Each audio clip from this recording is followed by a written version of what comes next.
No, je tak 1 hodina nad ránom a my poctivo sa učíme na zajtra do školy.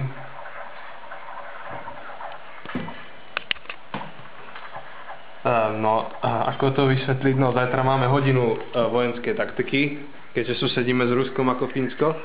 Aj tuto sa poctivo pripravuje do školy.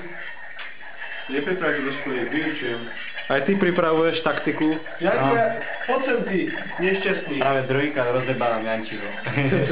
Prenadáva kamarát môj. Chalan, ja sa neučím, ale učím. Učím sa angličtinu. Pajo. Tu je dôkaz.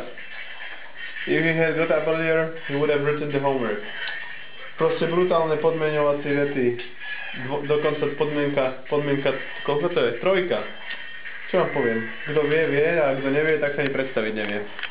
Takže zajtra máme prvý školský deň oficiálny, že aj predmety. Počkajte, rozvrh.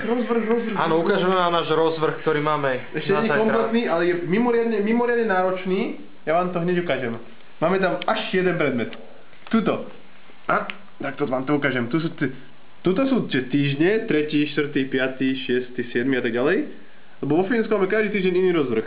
Tu sú také farebne označené kódy predmetov, a teda farebne tie predmety. A tu v každom týždni sa umiestnili predmety, ktoré sú vypísané zatiaľ. No.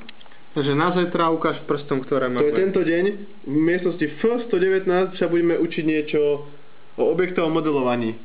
No, nikomu to asi nič nehovorí. Možno Timovi aspoň tak. Tak predtým ma teda, objektové modelovanie. A pre kohokoľvek, kto si pozerá náš web a je stričky. A ja mám zajtra voľno. Nemáš, máme tu, ešte mám špeciálnu... Aha, tak idem si pozrieť fínsky film. Santa Clausa. O Santa Clausa, presne tak. No, inak tu makáme strašne veľa, toho času veľa nám neostáva na život taký normálny, akože dosť sa tomu venujeme týmto veciam. A neviem. Tak teda, to sme si kúpili fakt len v čase núdze, keď nevieme, čo Inak sme dneska ospievali od Nohavicu až po Anti-Smile a neviem čo všetko. Jaro má už opuchnuté prsty úplne. No, ideme spať. Čau.